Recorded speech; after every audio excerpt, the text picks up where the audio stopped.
My friends, you want to talk about something that has completely become something nobody talks about? Nobody talks about saving money. Like, it's just not a conversation. Like, there's a very easy way to do this. If you make $49,000 a year, live as if you're making 27. Everybody lives over what they make. No wonder you can't save money. Your apartment's too nice. Of course you can't save money. Your car is too fancy. Of course you can't save. You're buying clothes you can't afford. Are you in a shit spot? Are you in debt? You don't like it? There's gonna be no fast track to $1 million that's gonna fix that. It's gonna be taking a step back and drinking a whole lot of humility, not a French latte, right? Because when I made $53,000 a year, I had a $2,000 a month apartment, then I moved down to a $1,400 one because I wanted to save more money, and I bought nothing for a decade. I went out 0 times, I bought no clothes, I wore liquor t-shirts to work. I spent no money. It's not super complicated.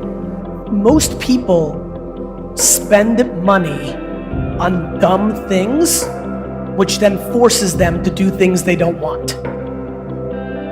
They should sell their home, take the money, and go rent. They should return their BMW and get a Toyota. And that's why, and honestly, that becomes the vulnerability. Why do you own a BMW? So to me, that's where it gets interesting, right? Do you, or do you like what the brand does to make you look to other people? 98% of people that buy a Mercedes or BMW likes what it makes other people think of them, not that they like it. And that $487 a month versus what they really need, which is $100 a month, is why they have a job they hate, because they're paying for a life that means nothing. The amount of people in here that have a job they hate and they buy things they don't care about to impress people they don't give a about, regardless of how much debt you have or responsibilities, or I have to feed my kids or put clothes on backs, or whatever your thing is, debt or responsibilities, or most likely you bought too much you didn't need and now you have to work to pay for that bull. Right? Because so many people, I love the people that buy a home that has 4 extra rooms that they never use, and then they have to keep a job that they hate to pay for a house that has 4 bedrooms that they never use. I think people don't often get the right vehicle for their destination. You're right, it's a vehicle. Now my question is, what's your destination?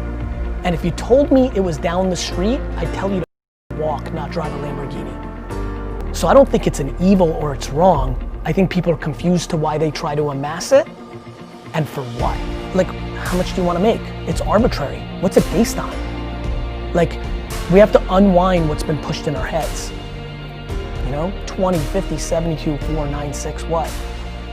To me, my big one is, can I do what I want to do every day? I was doing that running the liquor store and I was making 57. I was happy as I'm no more happy today than I was at 22.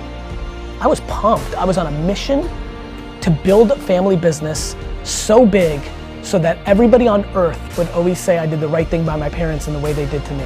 I don't think there's anything wrong with chasing money. I just think that it's usually the quickest way not to get it. I really believe that. I really do. I think when I watch people that are driven by money, I see a lot of unhappiness and failure. It's very common. I think the question is why? What do you need? And do you have a sense of that? Because by the way, it evolves. What he needed at 24 is different than what he needs now. Well, I mean, it's a lot of money and it's not a lot of money. I wouldn't overthink what to do with it. Okay. Do you know what I mean? I'd probably reinvest in what you've been doing to turn that 5 into, probably, like what else you can do with it? Sure. You know what I mean? Right. Like you have a skill. How much did it cost you to get to that 5,000? Nothing. Put it into that. Today, and you know, I always speak to the audience I'm speaking to. So once I saw that the audience was extremely young and unbelievably deep on Instagram, it gave me the context to know that a lot of people on Instagram are living a life to portray a certain lifestyle, which means that people are spending money they don't have. Now, I think taking on debt to build a business or, you know, upgrade your home where you can afford the mortgage, all great.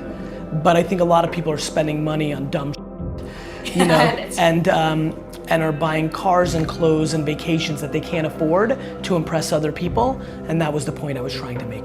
I mainly invest in very early stage companies, and it's almost like playing the lottery, right? So I did extremely well in the mid-2000s, and then I changed my strategy. Over the last 3 years, I've mainly invested back into my own companies. So I've been very insular in the last 3 years, less investing outside. I've done a little stock market investing in the last 3 years, more than normal, because I believe in Netflix, Facebook, and Amazon. So I've been doubling, tripling down. Shopify is another one, a couple of other things. But for the last 3 or 4 years, I've been investing back into my own businesses. Because I can control it. Anytime I've ever run a business, it's always successful. So why not double down, triple down on that? And so that's what I've been doing recently. My whole life I've been able to make money. So, and I understand that it's a rare talent, I do. Like, most people aren't super gifted in making money. So I don't fear finances the way many do. At the same token, I don't put it on for that reason probably, I don't love it either. So when I think about 5 or 10 years from now, it feels similar to now, which is I want to keep making money so I can keep reinvesting it and keep giving myself opportunities to play. I'm not, I save money for a rainy day, but you don't need that much. Well, let me rephrase, it's percentage I don't need that much by percentage of what I make because I'm not looking to live too big of a lifestyle. So I put some away, but for the most part, I use money to give myself opportunities to play business. There's just a massive misunderstanding of what to do with dollars. Please make a commitment to every trend that you think is coming, because that is how you win, like consistently. Like even my dick shit, I write 4 articles a year, I win for everything. Like as soon as I know Musical.ly is gonna matter, I write 4 Musical.ly marketing things and I win every time. So the one thing you have to think about is, can you predict / really move very quickly on very small micro trends in your demo, like sweet pea masks. Like if you think sweet peas are gonna be smashed up and be face masks like a year from now, you have to jump as quickly as possible in those, because that is absolutely winning. We have to know our craft. Like, it's important for everybody here to be deeply curious, deeply skilled, and deeply passionate about Facebook commercials, about influencer marketing. You need to follow what I'm putting out to the world, and as a company, we need to do a better job as an org, and I need to do a better job, but like one of the things is, like, I'm not hiding from this, I'm putting it out. Like, it's there every day, it's in the water. Cool, you raised 350, 700,000. You're going and selling, you're a good salesman, you got a shtick, right? You got energy. You find yourself in LA, and Facebook hears about it and is now doing films, not just shows on Watch, and you get an email and they say that they want to pay you $2 million up front. You think you've got a blockbuster, but you also have this $700,000 nut behind you. I think what people don't do is they don't act patiently. You could sell it, you could go whole, make some bucks.